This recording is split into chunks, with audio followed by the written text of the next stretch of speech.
لەگەڵ نزیکبوونەوەی کاتی بەربانگ دەرگای چێشتخانەکەی مزگەوتی خانەقای شاری سلێمانی بەڕووی کەم دەرامەت و ڕۆژۆوانانی شارەکە و میوانانیدا دەکرێتەوە.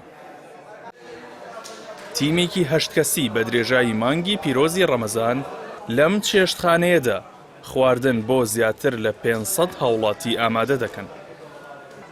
ئێمە لە سەعات 1:15 گەینە مزگەوت، ئەم چەند کارمەندە بە ڕێزانە دەستەکەین بە ئیش و کاری خۆمان و بۆ خرێکی چێژلێنانە بینێ بۆ سیشەوەی ڕەمەزان بەردەوامی لە خزمەتی هەموو هاوڵاتیانە.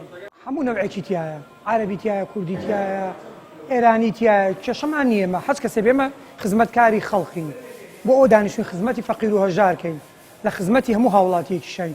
گوێمان لێ نییە کێ عەرەبە و کێ کوردە و کێ چییە. بەشێک لەو هاوڵاتیانەی لە خوانەکەی مزگەوتی خانەقا سوودمەند دەبن. هاوڵاتیانی پارچەکانی دیکەی کوردستان و ناوەڕاست و خواروی عێراقن. بەو پێی بەشێکیان بۆ پەیداکردنی بژێوی ژیانیان هاتوونەتە شاری سلێمانی و کەم جار هەیە خوانێکی ئاوا تایبەتیان بۆ ئامادە بکرێت و نۆشی بکەن.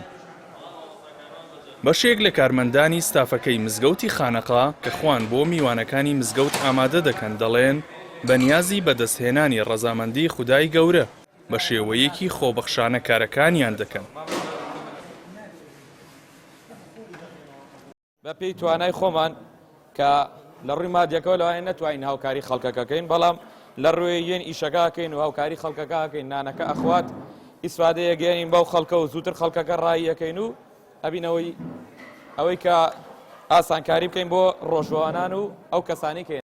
ئەوەی ڕاستی بێ من خۆم لە دەرەوە ئیشی خواردنەکەم، بەڵامەتر بۆی مانگی ڕەمەزانەوە حەزم کرد بێم هاوکاری ئەم ستافە ئەزیزە بکەم، زەختێ شتێکیان لەسەر بێت بتوانم لەگەڵیان هابم و سامڕۆ خواردنی زیاد لە 500 کەسیان دروست کردووە. ئیشەکە ئیشێکی خۆشە، ینی هەز لە ڕووی دەرونیەوە هەز بە مرتاحیەکەیت کە ئاوا خواردنە بەخشی بۆ کەسانی کە لە ڕیزەکە وەستاون.